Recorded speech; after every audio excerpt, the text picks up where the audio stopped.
இந்த warning light நீங்க வச்சிருக்க டொயோட்டோ இனோவா ஃபார்ச்சுனட் வண்டியில வருதா அப்படின்னா இந்த வீடியோ பாருங்க. நான் எடுத்திருக்க மாடல் டொயோட்டோ ஃபார்ச்சுனட். இதுல கஸ்டமரோட கம்ப்ளைண்ட் இந்த வார்னிங் லைட் வந்து கன்சிஸ்டிங்கா எரிஞ்சிட்டு இருக்கு. இது ரெண்டு டைப் ஆஃப் லைட் எரியும். பிளிங்க் ஆகிட்டே இருக்கு லைட்னா இந்த டீசல் ஃபில்டருக்கு பாத்தீங்களா, இதுல தண்ணி வந்து சேர்ந்தாதான் இந்த மாதிரி லைட் வந்து பிளிங்க் ஆகிட்டே இருக்கும். சப்போஸ் லைட் வந்து கண்டினியூவா எரிஞ்சிட்டு இருக்குன்னா இந்த டீசல் ஃபில்டர் வந்து சோக் ஆயிடுச்சு, இந்த டீசல் ஃபில்டர் மாத்தணும் அப்படின்ற இண்டிகேஷனுக்காக தான் கண்டினியூவா எரிஞ்சிருக்கும். இந்த வண்டியில டீசல் ஃபில்டர் சோக் ஆயிருக்கு, நான் மாத்தினாலும் இந்த வார்னிங் லைட் வந்து கண்டினியூவா எரிஞ்சிட்டு இருக்கு. இதை ரீசெட் பண்றதுக்கு ஒரு ப்ரொசீஜர் இருக்கு. இக்னிஷன் கீயை ஆஃப் பண்ணி வச்சுட்டேன். இப்ப இக்னிஷன் கீ ஆஃப் கண்டிஷன்ல இருக்கு.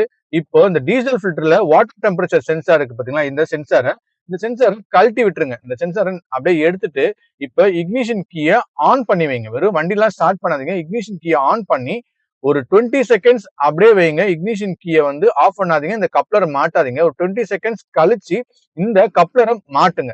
கப்ளரை மாட்டி முடிச்சாச்சுன்னா நேரா இக்னிஷன் கீ கிட்ட போகும்போதே பாத்தீங்கன்னா அந்த வார்னிங் லைட் வந்து ஆஃப் ஆயிருக்கு. நான் திருப்பி இக்னிஷன் கீயை ஆஃப் பண்றேன். ஆஃப் பண்ணிட்டு வண்டியை நான் இப்ப ஸ்டார்ட் பண்றேன் பாருங்க. வண்டியை ஸ்டார்ட் பண்ணா லைட் எரிஞ்சு 2 செகண்ட்ஸ்லயே ஆட்டோமேட்டிக்கா ஆஃப் ஆயிடுது. இந்த மாதிரி உங்க வண்டியில செக் பண்ணி பாருங்க. இந்த ரீசெட் ப்ரொசீஜரை பண்ணி பாருங்க.